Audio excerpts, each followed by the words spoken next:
Kalau setiap tuntunan yang kami dapat itu harus diuji kembali. Apakah itu benar berasal dari Tuhan ataukah mau-maunya kita sendiri?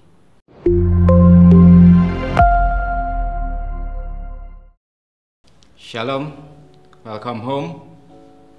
Salam sehati dalam Tuhan Yesus. Bagaimana kabarnya semuanya? Semua sehat? Puji Tuhan.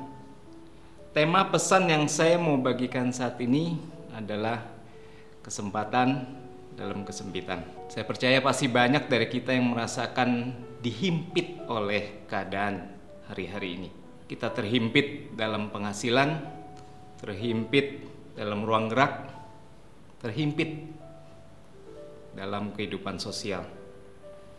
Tapi kalau kita pikirkan lagi, bukankah hari-hari ini sebenarnya adalah pengulangan dari yang terjadi di tahun-tahun yang lalu? Tahun 2020 ini masa pandemi COVID-19. Tahun 2008 krisis finansial dunia kan? Tahun 1998 krisis moneter, dan itu terjadi kerusuhan yang luar biasa di Indonesia. Tahun 1988 juga terjadi krisis moneter karena tight money policy yang dilancarkan pemerintah. Dan kalau kita bicara soal tahun 1998, sebenarnya itu adalah tahun yang sangat suram untuk saya dan istri. Tahun 1998, kalau saya ingat, kami mengalami PHK. Istri saya juga baru aja hamil muda. Harga barang-barang jadi mahal, tapi penghasilan hilang sama sekali. Puji Tuhan, semuanya bisa berlalu, meskipun berat sekali yang kami alami pada saat itu. Tapi setelah berlalu dan kami refleksi, kami juga heran, kok kami bisa menghadapi semuanya itu. Dan setelah kami telusuri, terlihat jelas banyak sekali pekerjaan-pekerjaan Tuhan. Banyak sekali campur tangan Tuhan dalam kehidupan kami.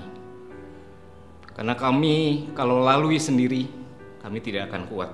Dan setelah kami review, Tuhan berikan banyak sekali cara untuk bertahan. Dan izinkan saya untuk membagikan beberapa dari yang Tuhan ajarkan kepada kami, kepada saudara-saudara sekalian. Saya uraikan menjadi tiga S. S yang pertama, sepakat.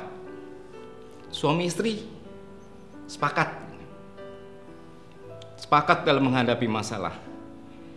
Mazmur 133 ayat 1, nyanyian Ziarah Daud.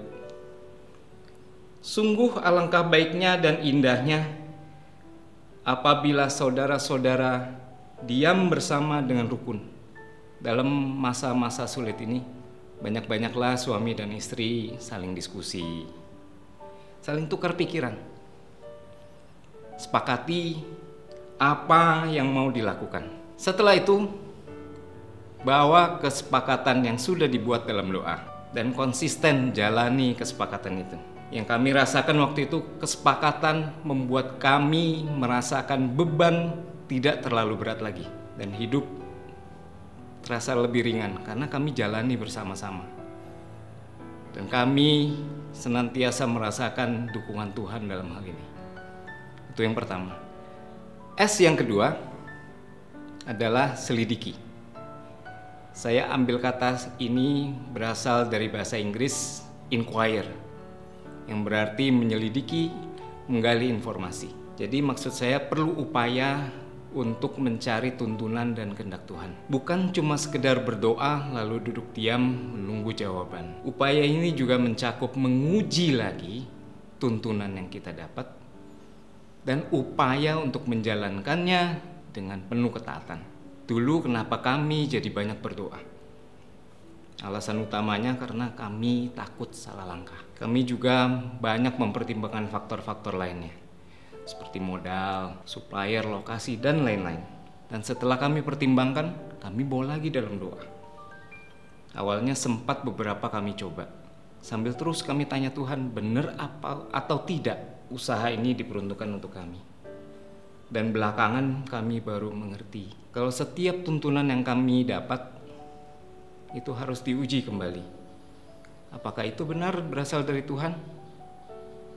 Ataukah mau-maunya kita sendiri?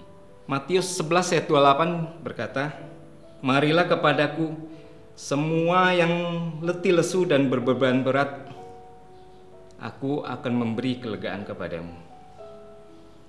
Ayat ini jelas bicara Bapa mau melibatkan kita, bahkan mengundang kita saat kita sedang dalam kesusahan. Dan salah satu cara untuk datang kepada Tuhan dalam masa-masa sulit itu adalah melalui saat teduh setiap hari.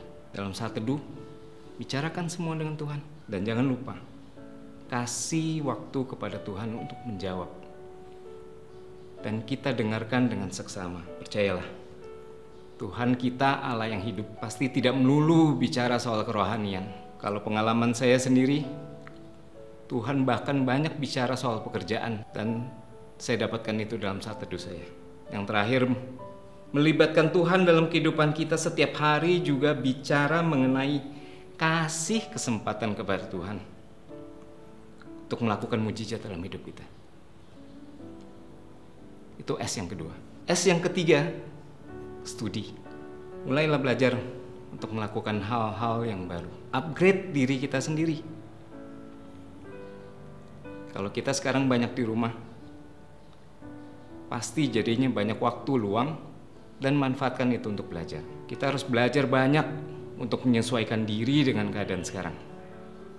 Kita harus belajar banyak untuk bisa bertahan dengan kondisi sekarang. Dan kalau saya boleh kasih masukan, belajarlah banyak tentang teknologi. Saat ini kalau kita tahu, mudah sekali menjual apapun juga lewat internet.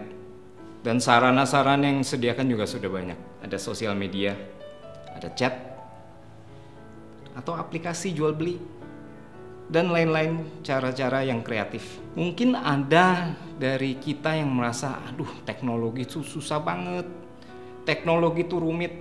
Saya kasih tahu sesuatu. Teknologi itu diciptakan untuk memperpendek jarak, untuk memudahkan komunikasi, dan untuk mendekatkan kita kepada orang-orang yang jauh. Jadi, kalau dasarnya adalah untuk memberi kemudahan, pasti cara mempelajarinya juga tidak terlalu sulit. Banyak tanya-tanya sama orang, banyak belajar dari yang sudah lebih mengerti dan lebih paham.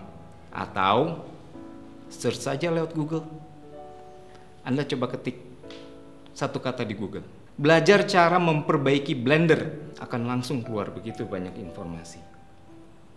Dan tolong diingat, kenapa kita masih belajar? Karena dalam menghadapi masalah, tidak ada yang namanya jalan pintas, tidak ada segala sesuatu itu yang instan. Diperlukan upaya dan waktu agar berkat Tuhan atau mujizat untuk menjadi nyata. Saya mau berdoa untuk kita semua. Bapa di surga, hamba mau berdoa untuk seluruh yang menyaksikan pesan pemimpin ini. Hamba berdoa di dalam nama Tuhan Yesus, Kau limpahkan kreativitas baru. Di dalam nama Tuhan Yesus, Kau bukakan mata rohani untuk bisa melihat jalan-jalan yang Kau sediakan Tuhan, untuk bisa melihat kesempatan meskipun dalam keadaan kesempitan saat ini. Dan hamba berdoa di dalam nama Tuhan Yesus, ada daya tahan untuk bisa menghadapi hari-hari yang berat ini dan bisa keluar dengan cepat untuk menjadi pemenang. Dalam nama Tuhan Yesus kami sudah berdoa. Amin.